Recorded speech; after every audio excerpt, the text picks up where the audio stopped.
So much of what they say about misinformation and disinformation actually applies to their side. And we've seen that this week with the Prime Minister getting himself into all sorts of trouble because this is a man who has for years advocated for a treaty. He has pledged a treaty. As late as I played some footage of him from 2021 in Parliament where he stood up pledging for a treaty. Oh, I could beat that. He's tweeted that repeatedly, and yet he wants to pretend this is just some T-shirt he wore to a rock concert or some ancient thing when he was a young activist. No, this is his position, and at Gama he still mentioned treaty. So this is a man who, when talking to the masses, presents this as some minor change, just recognition, just as polite little change.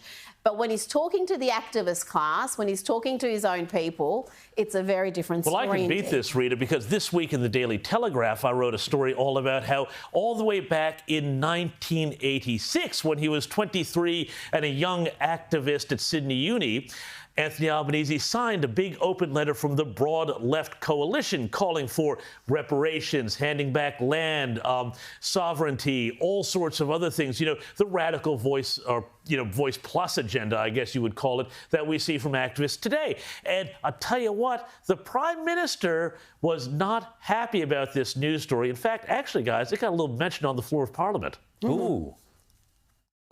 I did note the Leader of the Opposition's reference in an article today by that investigative journalist, James Morrow. So he's not particularly thrilled here that investigative people... journalist. He was mocking your credentials. No, it's going to be on my business card now.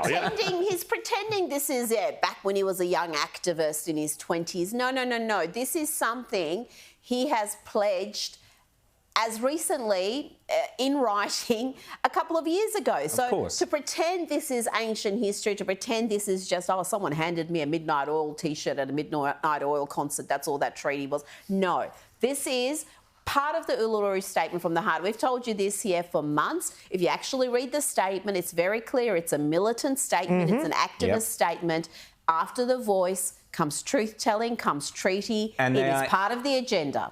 They are inextricably linked, and they are all designed to follow almost a set of dominoes. Once you've got the voice up, bang, the rest follows very easily because you now have this constitutional mechanism. Shortly, we'll be chatting to Tony Seabrook about a great victory for this program, I must say. And for Tony, there in Western Australia, it does appear that the West Australian Aboriginal Cultural Heritage Act laws, which we revealed here on the show a month ago, are going to be repealed. That's the word now.